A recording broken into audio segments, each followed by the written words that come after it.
청취자 여러분, 만약 여러분이 엄청 반짝이는 새 스포츠카를 한 대 샀다고 한번 상상해 보세요. 오, 스포츠카 좋죠. 그렇죠. 딜러가 막 이 차를 사시면 매년 10% 수익을 현금으로 떡떡 꽂아드립니다. 이렇게 철석같이 약속을 한 거예요. 네, 아주 달콤한 제안이네요. 근데 막상 잔금을 다 치르고 키를 딱 받아보니까 그 차가 나 혼자 탈 수 있는 스포츠카가 아니라 무려 300인승 대형 버스에 좌석 딱 하나였던 겁니다. 와, 그거 진짜 황당하겠는데요. 게다가 그 버스를 어디로 몰고 갈지 299명의 그 낯선 사람들하고 만장일치로 합의를 해야 하고요. 심지어 내 마음대로 그 내 자리에 앉아서 쉬는 것조차 불법이라고 한다면 어떠시겠어요? 정말이지 끔찍하고 혼란스러운 상황입니다. 그러니까 내 피 같은 돈을 주고 산 내 소유물인데 내 마음대로 할 권리는 없고 약속된 수익은커녕 매달 유지비랑 관리비만 꼬박꼬박 빠져나가는 완전 늪에 빠진 구조인 거잖아요. 맞습니다.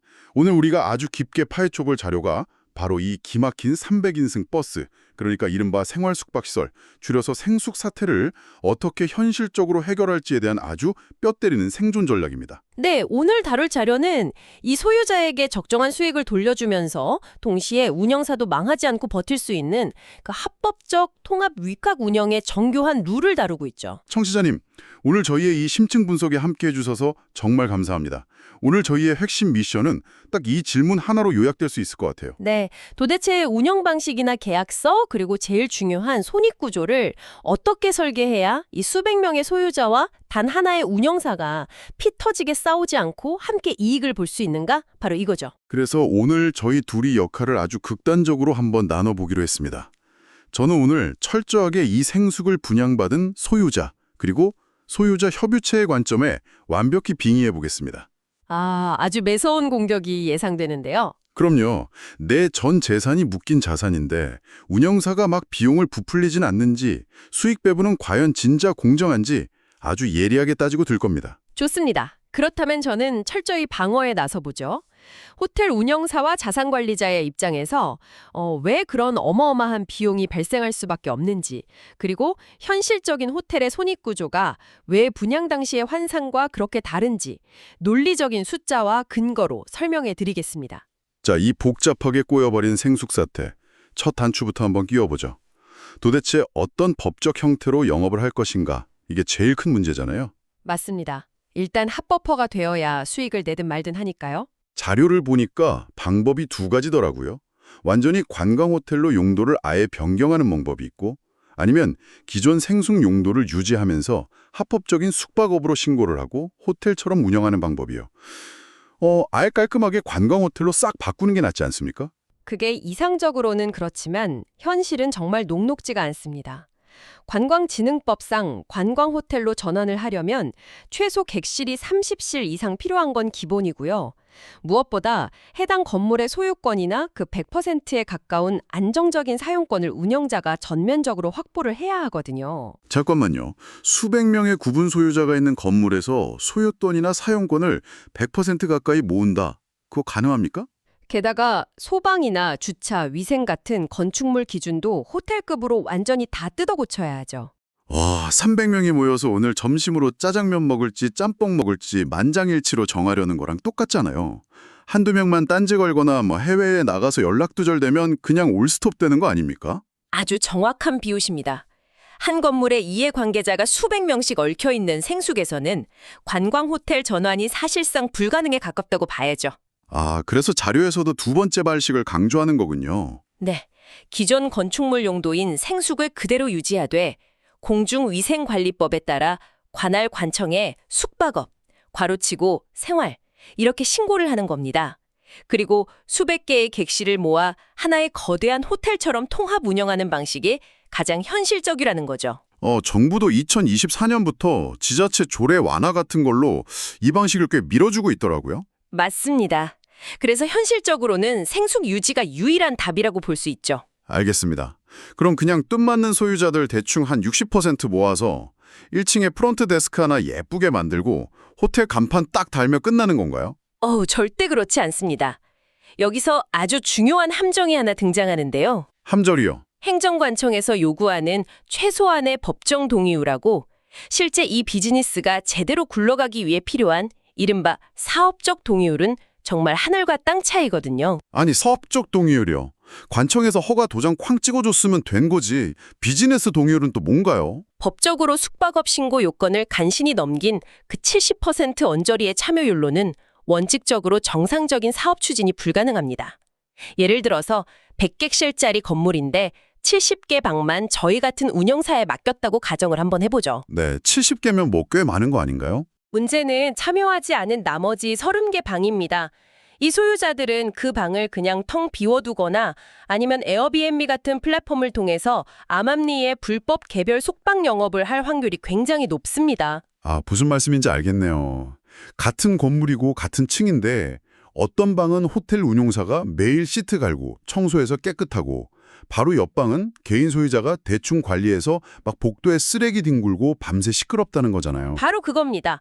고객들 입장에서는 그냥 똑같은 하나의 호텔인 줄 알고 비싼 돈 내고 왔는데 완전 최악의 경험을 하게 되는 거죠. 당장 리뷰에 별점 1점 테러 달리고 망하겠네요. 그렇죠. 객실 등급이랑 인테리어, 서비스 품질이 통일되지 않으면 호텔로서의 상품 가치는 그날로 끝입니다. 근데 더 치명적인 문제는 따로 있습니다. 바로 고정비죠. 고정비라면 어떤 걸 말씀하시는 거죠? 1층 프런트를 24시간 지키는 직원 인건비나 공용부 청소비, 엘리베이터 유지비 같은 비용들 말입니다. 이런 비용은 100객실을 풀로 돌리나 70객실만 돌리나 거의 비슷하게 들어갑니다. 아, 엘리베이터는 어차피 똑같이 움직이니까요. 네, 그런데 돈을 벌어다 주는 객실 수는 적으니까 고정비 부담이 수직으로 치솟는 거죠.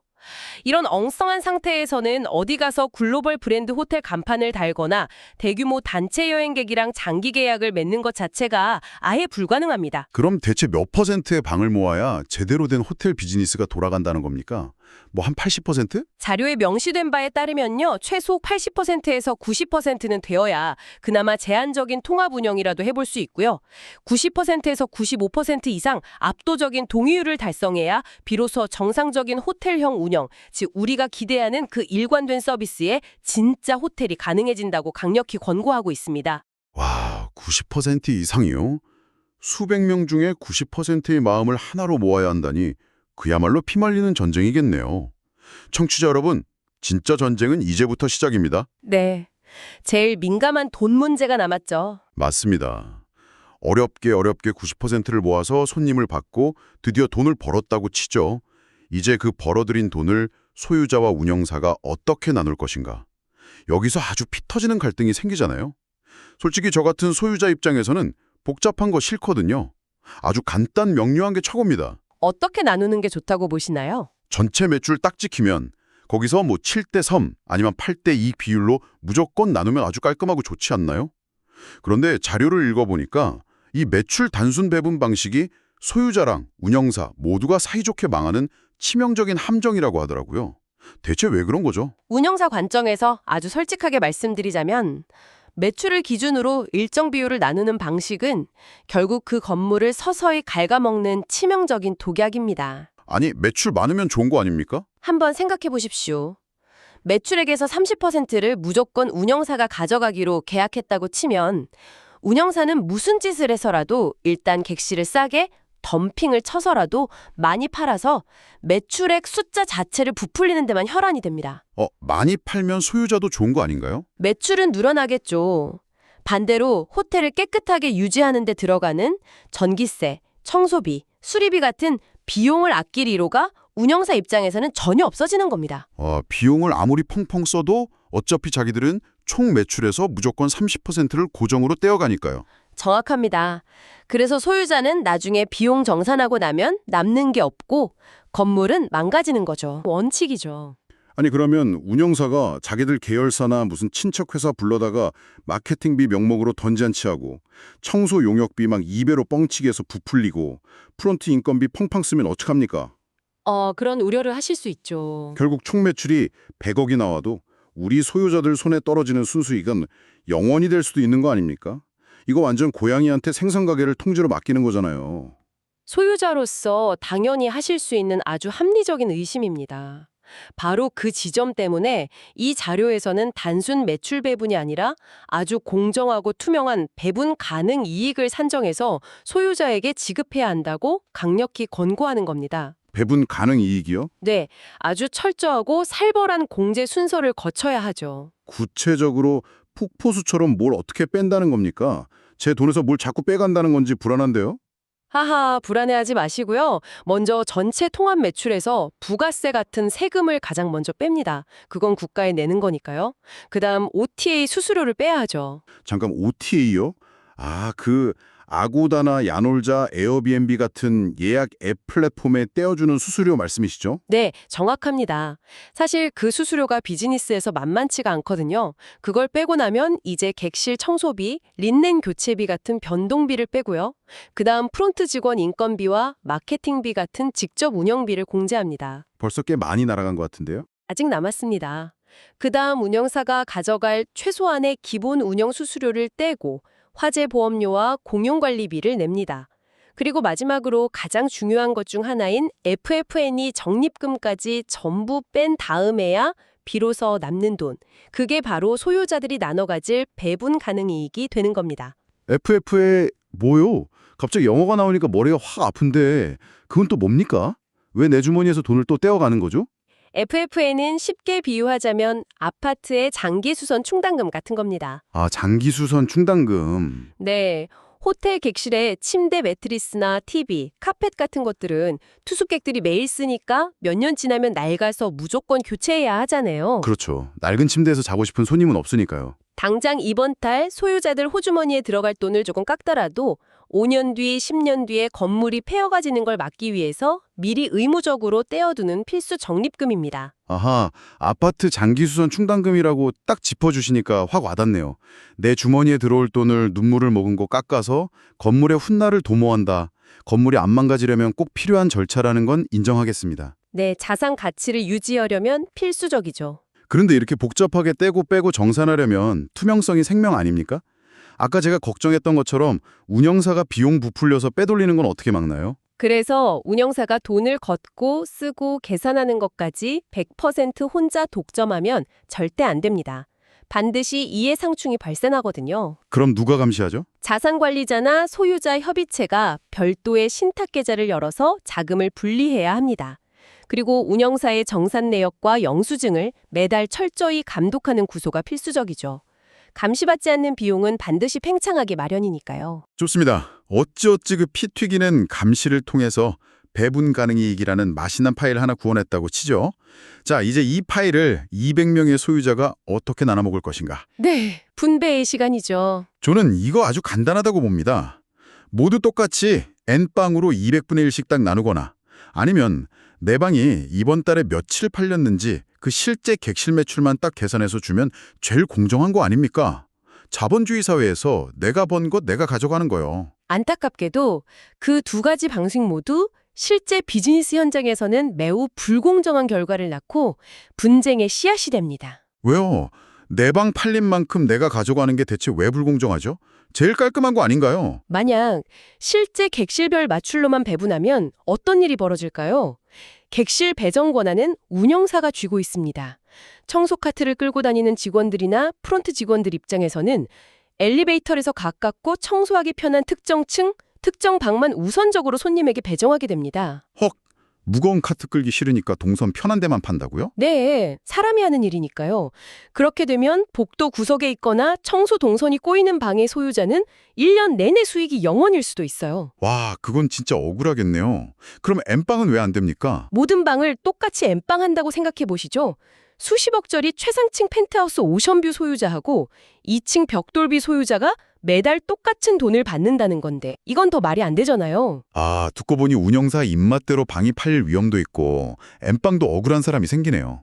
그럼 분양받을 때 낸 돈, 즉 분양가 비율대로 나누면 되지 않나요? 비싸게 산 사람이 많이 가져가게 말이죠. 그 분양가 역시 대단히 위험한 기준입니다. 아니, 분양가는 내가 낸 진짜 돈인데 왜요? 분양 당시 시행사의 얄팍한 마케팅 전략이나 허위 과장 광고에 따라서 특정 방에 프리미엄이 과도하게 거품처럼 끼어 있을 확률이 아주 높거든요. 실제 영업 가치와는 다르게 말이죠. 아, 뷰가 좋다고 쓸데없이 비싸게 팔아먹은 거품이 있을 수 있다. 맞습니다. 그래서 이 자료가 제시하는 가장 합리적인 해결책은 참여한 모든 객실을 하나의 커다란 판매 바구니, 즉 풀로 묶어버리는 겁니다. 그리고 각 방마다 철저한 배분 점수를 매기는 거죠. 배분 점수요? 마치 수능 점수 매기듯이 방마다 등급을 나눈다는 건데 어떤 항목들이 들어갑니까? 뷰가 제일 중요하죠? 가장 중요한 건 전용 면적입니다. 여기에 50에서 60%의 압도적인 가중치를 둡니다. 네. 면적이 50에서 60%나요? 네.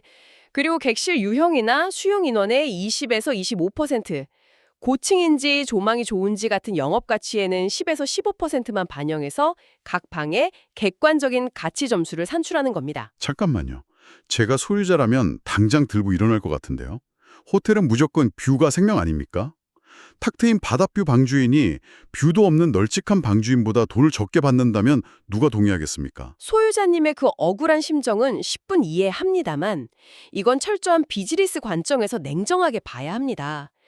호텔 매출을 든든하게 견인하는 핵심은 결국 단체 관광객이나 가족 단위 투숙객이거든요. 아, 패밀리 단위 손님들이요? 네, 이들을 받을 때 가장 중요한 건 몇 명이 잘 수 있는가, 즉 절대적인 물리적 면적과 침대 개수입니다. 뷰가 아무리 기가 막혀도 2명밖에 못 자는 방보다는 뷰가 평범해도 4명이 넉넉히 잘 수 있는 방이 1년 내내 더 안정적이고 높은 객실 단가를 받아냅니다. 그래서 면적에 가장 큰 가중치를 두는 것이 합리적이죠. 아, 철저하게 시장에서 돈 벌어오는 능력치로만 방의 계급을 매긴다. 비즈니스적으로는 솔직히 반박할 수가 없네요. 그렇죠. 감정을 배제해야 합니다. 그런데 꼭 이런 소유자분들 계십니다. 아니, 내 피 같은 돈 주고 산 내 방인데 이번 여름 성수기 때 우리 가족 2주일만 좀 공짜로 쓸게. 이거 가능합니까? 절대 안 됩니다.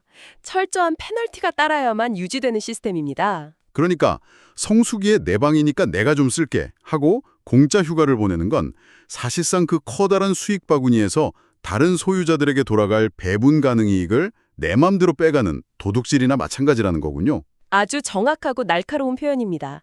얄짤없어야 합니다. 그래서 연간 소유자 개인 사용 한도를 7일에서 15일 정도로 엄격히 제한하고요. 매출이 폭발하는 성수기에는 아예 사용을 제한하거나 별도의 할증 요금을 내게 해야 합니다. 공짜는 없다 이거네요. 당연히 쓴 날짜만큼의 청소비도 본인이 내야 하고요. 자신이 공짜로 쓴 날짜만큼은 전체 운영 참여 일수에서 차감되어서 결국 연말 배분금도 그만큼 깎이게 되는 구조로 가야 합니다. 완전 냉정한 자본주의의 맛이네요. 자, 이제 소유자들의 배분 룰은 정해졌습니다. 그럼 이 호텔을 밤낮 없이 미친 듯이 뛰게 만들 운영사에게는 대체 어떤 당근을 주어야 할까요? 아까 비용 뺄 때 기본 수수료를 슬쩍 언급하셨는데 어느 정도 떼어가는 게 합당합니까? 국제적인 호텔 위탁 운영의 표준 기준을 보면요. 기본 운영 수수료는 총 매출의 2.5%에서 3% 수준이 적당합니다. 2.5에서 3%면 생각보다 안 맞네요. 이건 본사 파견 인력이나 최소한의 예약 시스템을 유지하기 위해 말 그대로 숨만 쉬어도 나가는 기본비 같은 개념이고요. 운영사를 미친 듯이 뛰게 만들 진짜 핵심은 바로 성과 수수료에 있습니다. 아, 성과 수수료요? 호텔이 목표보다 돈을 많이 벌면 두둑한 보너스를 챙겨준다는 건가요? 네. 하지만 아무 때나 막 퍼주는 게 아닙니다. 조건이 아주 까다롭죠. 기준을 초과한 영업이익, 즉 GOP의 8에서 12% 정도를 성과 수수료를 지급하되 반드시 잠금 장치를 걸어야 합니다. 어떤 잠금 장치죠? 소유자가 애초에 목표로 한 우선 수익을 달성했을 때만 지급하도록 계약서에 명시하는 거죠.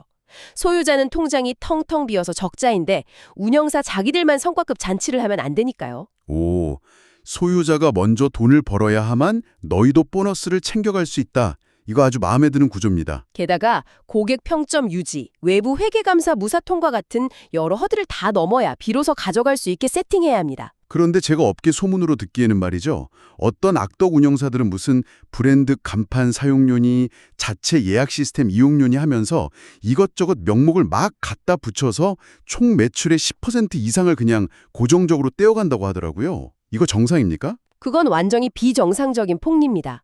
이 분석 자료에서도 그런 과도한 비용 구조를 아주 강력히 경고하고 있습니다. 위탁 운영 계약의 본질을 꿰뚫어 보셔야 하거든요. 본질이 뭔데요?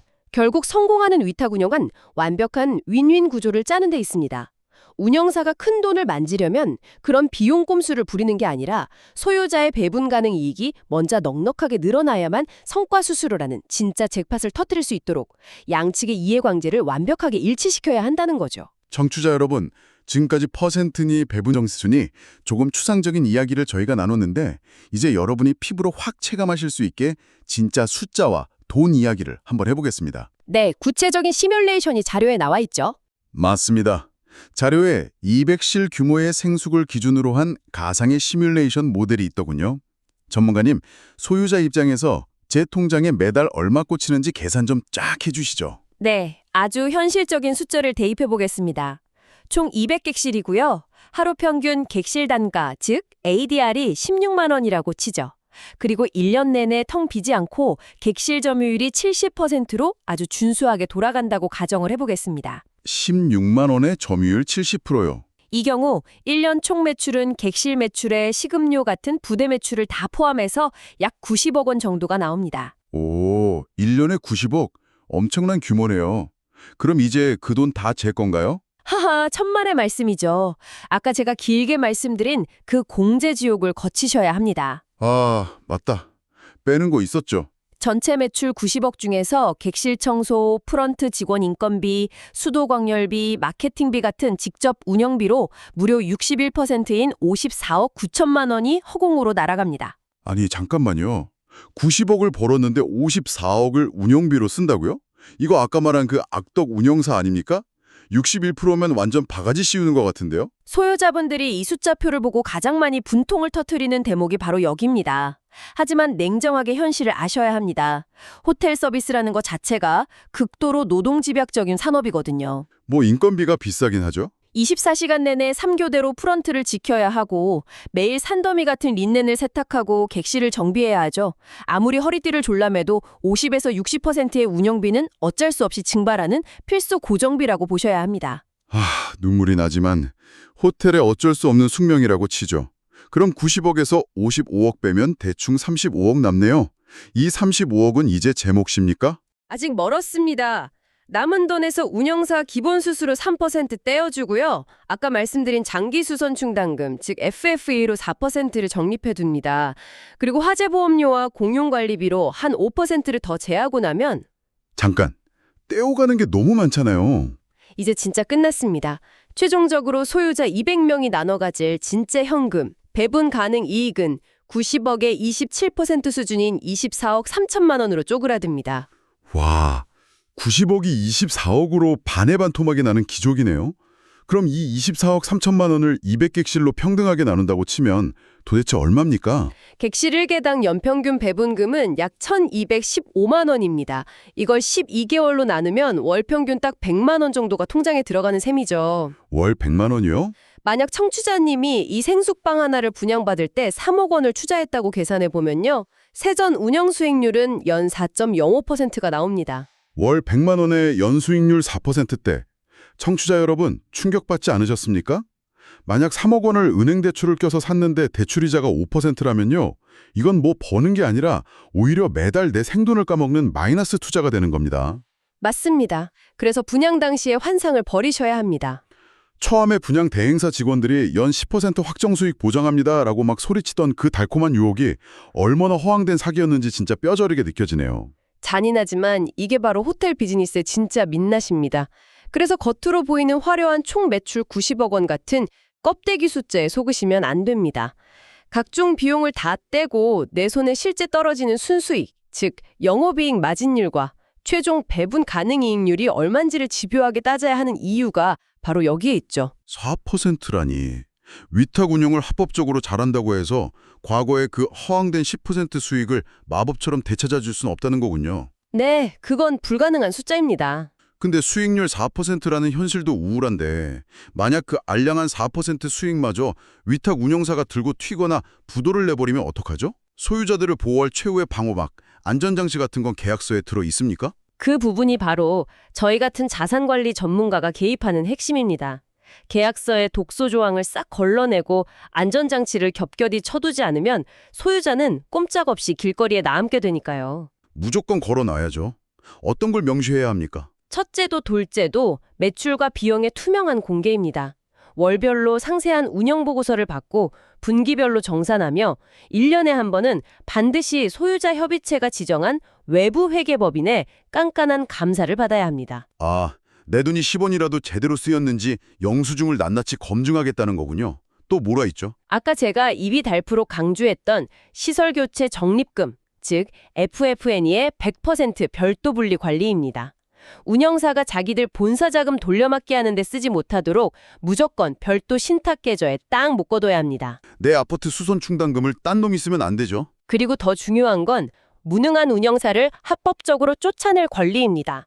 2년 연속으로 약속한 핵심 성과지표, 즉 KPI를 달성하지 못하면 수수료를 확 깎아버리거나 소유자 과반의 동의로 언제든 운영사를 교체할 수 있는 해지 권한을 소유자가 반드시 쥐고 있어야 합니다. 해지 권한 필수군요. 네, 10년, 20년씩 발을 뺄 수 없는 장기 독점 계약은 절대 도장을 찍으시면 안 됩니다. 맞습니다. 그리고 요즘 뉴스 보니까 막 예약 보증금만 왕창 받아 챙기고 야반도주하는 놈들도 있던데요. 그런 건 어떻게 막나요? 네, 그래서 운영사가 갑자기 부도가 나거나 잠적했을 때 고객들이 미리 낸 예약금이나 당장 호텔을 며칠 돌릴 수 있는 최소한의 운영자금을 보호하기 위해서 에스크로 장치를 걸거나 이행 보증보험 가입을 계약서에 반드시 명시하게끔 해야 합니다. 오늘 정말 어마어마한 분량의 정보와 아주 뼈 때리는 진실들을 낱낱이 뜯어봤습니다. 청취자 여러분, 오늘 저희가 분석한 내용을 한 줄로 요약하자면 이렇습니다. 어떻게 요약하시겠습니까? 호텔 위탁 운영은요, 과거 분양 때의 그 달콤했던 확정 수익 10%를 뿅 하고 되살려주는 마법 지팡이가 절대 아닙니다. 뿔뿔이 흩어진 300개의 객실을 하나로 묶어 비즈니스 가치를 끌어올리고 밑빠진 독처럼 콸콸 새어나가는 비용을 투명하게 틀어막고 소유자와 운영사의 욕망이 정확히 한 방향을 바라보게 만드는 아주 피 튀기는 자산 관리의 영역이라는 겁니다. 아주 정확하고 훌륭한 요약입니다. 수백 명의 이기적인 욕망과 리스크를 객관적인 점수와 비율이라는 차가운 숫자로 치환하고 모두가 불만 속에서도 결국 수긍할 수밖에 없는 공정한 룰을 만드는 과정.